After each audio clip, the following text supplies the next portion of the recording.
Hello అండి అందరికీ welcome to Lalitha's kitchen. ఈరోజు మనం లస్యన్కా రైస్ అండ్ లస్యన్కా కర్రీ ఎలా చేయాలో చూద్దాం. ఇది చాలా ఈజీ అండ్ సింపుల్.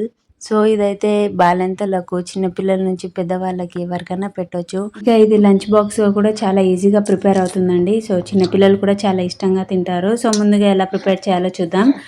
ముందుగా అయితే 1/2 కప్ వరకు అయితే నేను రైస్ తీసుకుంటున్నాను. సో నీట్గా కడిగి పక్కన పెట్టేసేయాలి. ఇందులో గార్లిక్ మెయిన్ ఇంగ్రీడియంట్ కాబట్టి ముందుగా అయితే దాన్ని మొత్తం తొక్క తీసి దాన్ని ఇంకా పేస్ట్ చేసుకోవాలి కచ్చపక్కగా. ఇక దాన్ని అయితే పక్కన పెట్టేసుకోవాలి. ముందుగా అయితే ఒక గిన్నె తీసుకొని అందులో 2 టేబుల్ స్పూన్స్ వరకు ఆయిల్ వేసుకొని అందులోనే ఆవాలు, జీలకర్ర, కొద్దిగా కరివేపాకు, అలాగే ఒక 2-3 పచ్చిమిర్చి వేసుకోవాలి. సో ఇందులోనే మనం ఇంతకుముందు పేస్ట్ చేసుకున్న గార్లిక్ ఉంటుంది కదా, అది కూడా వేసుకోవాలండి. సో ఇక గార్లిక్ అయితే పచ్చి స్మెల్ పోవాలి. ఇందులోనే కొద్దిగా 1 టేబుల్ స్పూన్ వరకు అయితే ఉప్పు వేసుకుంటున్నాను నేను. ఇలా చూస్తున్నారు కదా, గోల్డెన్ బ్రౌన్ వచ్చే వరకు ఫ్రై చేసుకోవాలి. అది మీడియం ఫ్లేమ్లోనే చేసుకోవాలండి. చూస్తున్నారు కదా ఇలాగైతే. ఇందులోనే కొద్దిగా అయితే 1/2 టీ స్పూన్ వరకు నేను పసుపు వేసుకుంటున్నాను. సో వేసుకొని ఇంకా తిప్పాలి.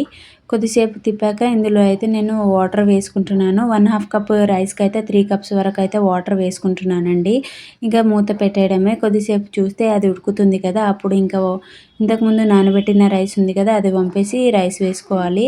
సో ఇంతేనండి, చాలా ఈజీగా ప్రిపేర్ అవుతుంది. సో ఇలాగైతే కొద్దిసేపు తర్వాత మనం కలుపుకోవాలి.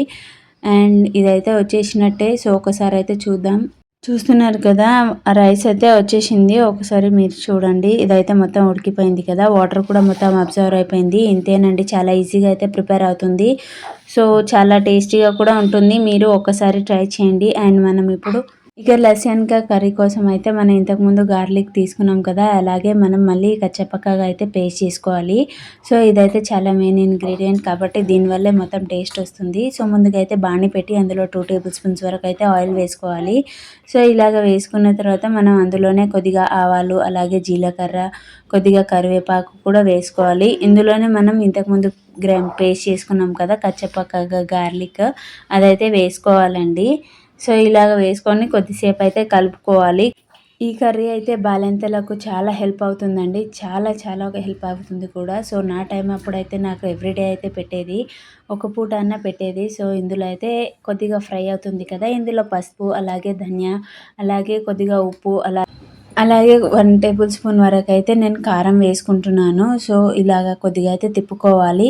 ఇందులో కావాలంటే మనం టమాటోలు కూడా వేసుకోవచ్చు, బట్ నేనేం వేసుకోవట్లేదు. చూస్తున్నారు కదా, కారం కొద్దిగా ఫ్రై అయ్యి ఆయిల్ బయటకు వస్తున్నప్పుడు మనం ఇంకా ఇందులో అయితే వాటర్ వేసుకోవాలండి. సో నస్యానికి తగినట్టే వాటర్ వేసుకోవాలి. అది ఇంకా ఒక 2 టైమ్స్ అలా ఉడికింది అన్నప్పుడు మనం ఇంకా దింపేయడమేనండి. ఇక ఫైనల్గా అయితే కొత్తిమీర వేసుకొని పెట్టేసుకోవడమే. ఇలా చాలా ఈజీగా అయితే ప్రిపేర్ అవుతుందండి. మీరు కూడా ఒకసారి అయితే ట్రై చేయండి. ఒక్కసారి ట్రై చేస్తే మీరు మాత్రం ఎవ్రీడే తినాలి అనుకుంటారు. ఇక ఇంట్లో ఏది లేదు, ఇంకా కర్రీస్ ఏం చేద్దామబ్బా అని ఏం తోచనప్పుడు అయితే ఇదైతే పర్ఫెక్ట్ రెసిపీ అండి. మీరు కూడా ఒకసారి ట్రై చేయండి. అండ్ మీకు ఎలా కుదిరింది అనేది అయితే కమెంట్ చేయండి. అండ్ సబ్స్క్రైబ్ చేయడం మర్చిపోకండి. Thank you for watching.